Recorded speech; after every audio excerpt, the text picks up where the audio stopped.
Hello बच्चों, स्वागत है सभी लोगों का आज के क्लास में। तो चलिए हम लोग जो चैप्टर अभी अभी खत्म किए हैं, class 8 science chapter conservation of plant and animal का, उसका मोस्ट इंपॉर्टेंट क्वेश्चन देखेंगे बाबू। ठीक है, वैसा क्वेश्चन देखेंगे जो आप लोगों के लिए बहुत इंपॉर्टेंट है। आप लोगों के स्कूल के एग्जाम में डायरेक्ट ये सवाल आ सकता है, पूछा जाता है, बहुत बार पूछा भी गया है, आ सकता नहीं है, आता ही है। ठीक है ना। उस चैप्टर का टॉप 7 क्वेश्चन हम आप लोगों को बताएंगे। आप लोग क्वेश्चन को बना के और याद कर लीजिएगा, उसमें से जरूर हुआ बहुत सारा क्वेश्चन आप लोगों के एग्जाम में रहेगा। तो चलिए क्लास को शुरू करते हैं, लास्ट तक जरूर बने रहिएगा बाबू, बहुत मजा आने वाला है। ओनली 7 को क्वेश्चन है, ओनली टॉप 7 क्वेश्चन। ठीक है, ध्यान दीजिएगा। पहला नंबर जो क्वेश्चन है वो क्या बोलता है, मतलब 1 नंबर जो क्वेश्चन है वो क्या बोल रहा है। सबसे इंपॉर्टेंट क्वेश्चन इस चैप्टर का, बहुत इंपॉर्टेंट क्वेश्चन है बुआ ये, व्हाट इज डिफॉरेस्टेशन। चैप्टर जैसे आप लोग जानते हैं चालू ही होता है तो पहले का टॉपिक हम लोग पढ़ना है डिफॉरेस्टेशन। तो डिफॉरेस्टेशन क्या होता है उसको बताइए। तो सब कोई आप लोग जानते हैं कि जब पेड़ को काटा जाता है उस प्रोसेस को क्या बोला जाता है, डिफॉरेस्टेशन बोला जाता है। ठीक है ना। Right any four causes and four consequences of deforestation बोल रहा है कि 4 को होगा, क्या बताइए, कॉजेज बताइए, कारण बताइए डिफॉरेस्टेशन का, और 4 को कॉन्सिक्वेंस बताइए, यानी कि उसका प्रभाव क्या पड़ता है। ठीक है, तो ये चीज हो गया पहले का नंबर क्वेश्चन। इसमें से होगा, इसमें 2 को क्वेश्चन है, बोले तो 3 को क्वेश्चन है इंक्लूडेड इसमें। पहले का तो हो गया डिफॉरेस्टेशन, उसके बाद में 4 को कॉजेज लिखना है, 4 को कॉन्सिक्वेंसेज लिखना है। ठीक है, तो ये क्वेश्चन में 3 क्वेश्चन है, इसमें से अलग अलग करके भी क्वेश्चन पूछा जा सकता है। तो याद रखिएगा, इस क्वेश्चन को बना के याद कर लेना है, सब लॉन्ग क्वेश्चन है।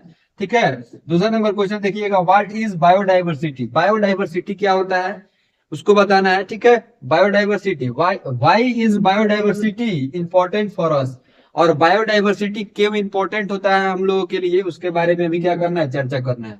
पहले का क्वेश्चन हो गया व्हाट इज बायोडाइवर्सिटी, और दूसरा क्वेश्चन हो गया why is it important for us, दूसरा हम लोगों के लिए कैसे इंपॉर्टेंट रहता है उसके बारे में क्या करना है, बताना है। तो चलिए तीसरा नंबर क्वेश्चन देखते हैं, वो क्या बोल रहा है, what do you mean by endangered species. बोल रहा है कि आप इंडेंजर स्पेसीज से क्या समझते हैं, उसको क्या कीजिए बताइए। ठीक है, एंड एक्सटिंक्ट स्पीसीज से क्या समझते हैं, यानी कि इसमें पूछ रहा है कि इंडेंजर स्पीसीज क्या होता है और एक्सटिंक्ट स्पीसीज क्या होता है, दोनों में अंतर, जो मतलब अंतर क्या डेफिनेशन जो होता है हुआ, दोनों का डेफिनेशन लिख दीजिएगा, और दोनों का दो दो को एग्जाम्पल दे दीजिएगा। ठीक है, दोनों का दो दो एग्जाम्पल आप लोग दे दीजिएगा। तो इंडेंजर स्पीसीज आप लोग जानते करते हैं किसको बोला जाता है, वैसा जानवर जो होगा खत्म होने के कगार पे है उसको इंडेंजर कैटेगरी में डाला जाता है, या प्लांट को, या वैसा जानवर जो खत्म हो चुका है, बहुत दिन से हमारे अर्थ पे नहीं दिख रहा है, उसको एक्सटिंक्ट स्पीसीज कहा जाता है।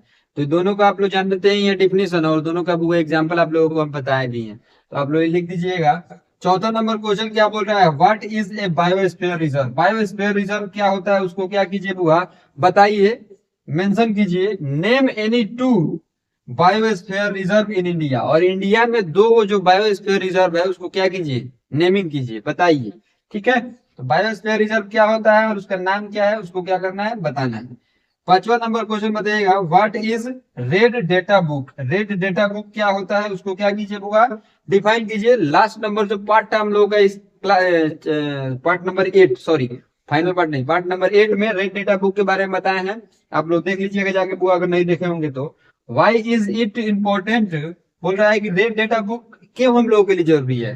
तो वो रेड डेटा बुक में क्या होता है कि जितने भी इंडेंजर स्पीसीज में जानवर है उसको क्या करता है, वो मेंटेन करके रखता है। ठीक है, और ये इंपॉर्टेंट इसलिए है क्योंकि बुआ इससे क्या होता है, एक अनुमान मिलता है हम लोगों को कि हाँ इस प्रजाति का क्या हो रहा है, स्पेसीज का क्या हो रहा है, संख्या कम हो रहा है, तो हम लोग उसको ब्रीडिंग कराने में मदद मिले, मतलब ब्रीडिंग कराते हैं, उसका ज्यादा से ज्यादा उसको पैदा कराते हैं, जन्म दिवाते हैं। चलिए 6 नंबर क्वेश्चन देखिएगा, one of the most important question in this chapter, differentiate between national park and wild life sanctuary and biosphere reserve. ये तो बुआ क्वेश्चन इतना इंपॉर्टेंट है ना कि बुआ लगभग पूछे तो 8 क्लास में आता ही है, फिर से 11 12 में पढ़ना है, मतलब सारे ये क्लास के लिए इंपॉर्टेंट क्वेश्चन है। आगे भविष्य में आप लोग जाइएगा तो पढ़िएगा। नेशनल पार्क क्या होता है, वाइल्ड लाइफ सेंचुरी क्या होता है, और बायोस्फीयर रिजर्व क्या होता है, तीनों में क्या कीजिए विभिन्नताएं बताइए। 3 को बॉक्स बना दीजिएगा, और एगो में नेशनल पार्क, एगो में बायोस्फीयर रिजर्व, एगो में वाइल्ड लाइफ सेंचुरी, डिस्क्राइब कर दीजिएगा। चलिए बाबू लास्ट नंबर क्वेश्चन क्या बोल रहा है, what are the consequences of deforestation. Deforestation का क्या कॉन्सिक्वेंसेज होता है उसको क्या कीजिए बुआ, तो डिस्क्राइब कीजिए, बताइए। यानी कि डिफोरेस्टेशन का क्या प्रभाव पड़ता है हम लोगों पे, उसके बारे में क्या करना है, बताना है, जानना है, समझना है। बना के और याद कर लीजिएगा बाबू, यही 7 क्वेश्चन आप लोगों के लिए बहुत है, इस चैप्टर का पूरा रट जाना है, 7 क्वेश्चन रट जाइए, चैप्टर खत्म। तो चलिए बाबू, मिलते हैं अब नए सीरीज के साथ में, तब तक के लिए आप अपना बहुत ख्याल रखिएगा। और बाबू, नए सीरीज का वीडियो जो आ रहा है वो हो सकता है कि क्लास 8 का ही हो, कोई ना कोई चैप्टर, नहीं तो हम कोशिश करेंगे कि क्या करने हैं, ये क्लास 9th का रिवीजन सीरीज हम सोच रहे हैं कि लेके आए। तो चलिए देखते हैं क्या होता है, मिलते हैं अगले क्लास में, तब तक के लिए आप अपना बहुत ख्याल रखिएगा बाबू। Bye bye.